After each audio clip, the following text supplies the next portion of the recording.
In today's episode, we'll try to answer a few questions about the Cube movies and the mysterious structure itself. Although to be fair, don't expect too many clear answers because these films are brilliant precisely because of their mystery. Still, many viewers wonder, why was the Cube built, who created it, and what was the purpose? So I'm here to shed some light on those questions, or at least try to. But before we dive in, make sure to subscribe to the channel so you never get lost in a bizarre maze full of deadly traps. Cube. What was the Cube and who created it? The Cube series 1997, 2002, 2004 is a cult sci-fi franchise that blends psychological thriller and horror in a minimalist but deeply unsettling way. On the surface, it's a story about surviving a deadly trap, but underneath, it's so much more. A chilling reflection on human nature, dehumanizing systems, manipulation, and moral boundaries. At the center of it all is the mysterious structure known as the Cube, a cold mechanical labyrinth whose origin, purpose, and rules remain unclear for most of the story. While the films drop a few hints here and there, the mystery is never fully explained, and that's exactly what makes Cube one of the most fascinating enigmas in the history of science fiction cinema. What is the Cube? The Cube is a massive modular structure made up of thousands of identical cube-shaped rooms. Each room is connected to adjacent chambers and can shift position within the larger framework. While they look the same in design, their interiors differ in one key way: color-coded walls and, more importantly, the presence of deadly traps. These traps are triggered by sound, movement, pressure, temperature, or even a person's biochemistry. What makes the Cube truly terrifying isn't just the lethal mechanisms, it's the overwhelming sense of disorientation. With no fixed reference points, the characters move through the structure like it's an endless shifting illusion. To make things worse, some of the rooms change position over time, making it impossible to map the Cube or predict safe paths. As a result, the characters aren't just fighting to stay alive, they're forced to question everything they think they know about their environment and about each other.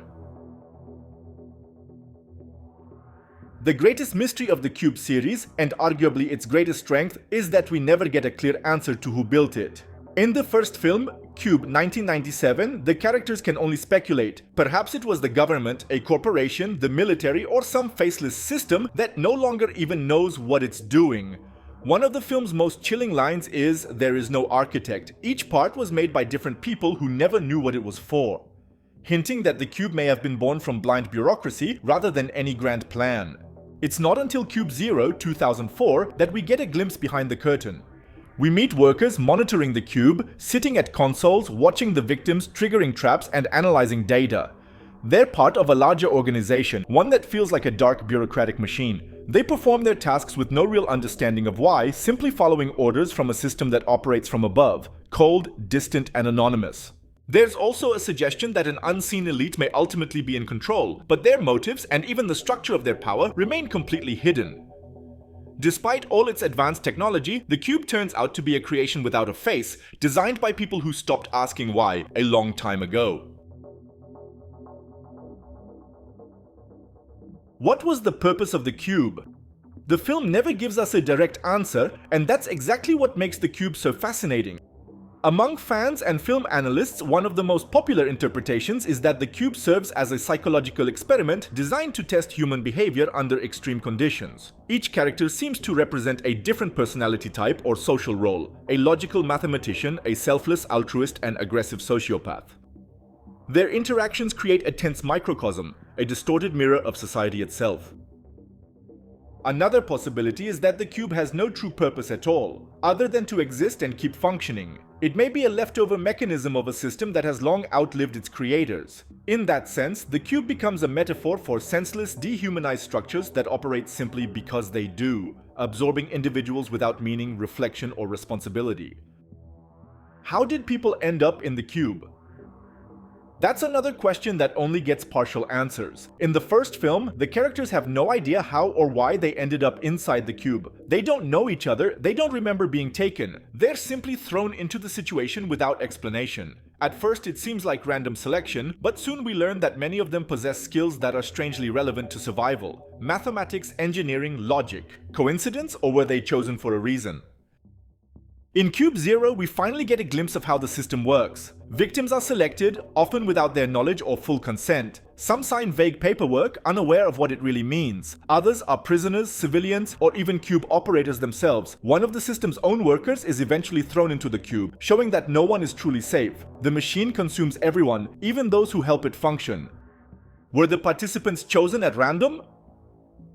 While randomness is a recurring theme in the Cube series, it's hard to call the selection process truly random. Many of the characters seem to have been deliberately chosen for their specific skills that just so happen to increase their chances of survival. An architect who designed parts of the Cube's mechanisms, a mathematician capable of decoding room numbers, a doctor, a law enforcement officer, all of them appear to serve a purpose within what feels less like chaos and more like a carefully constructed experiment. On the other hand, some individuals seem to have been thrown in arbitrarily, suggesting that the Cube isn't just testing skills or logic, but also observing how different personality types and social roles interact. The experiment, it seems, is as much about group dynamics and morality as it is about survival. The Cube series doesn't offer easy answers, and that's exactly why it hits so hard. The Cube isn't just a deadly structure filled with traps, it's a symbol of a system that operates without purpose and without a face. It's a psychological experiment, a test of logic, morality, and compassion. It's also a parable about the helplessness of the individual in the face of a machine that doesn't care about identity, values, or ethics. We never see the true face of the architect, but maybe that's the point. Because the real threat isn't the system, the real danger is human nature itself, our fear, our selfishness, our aggression. The Cube doesn't need to kill anyone, it just forces people to be themselves.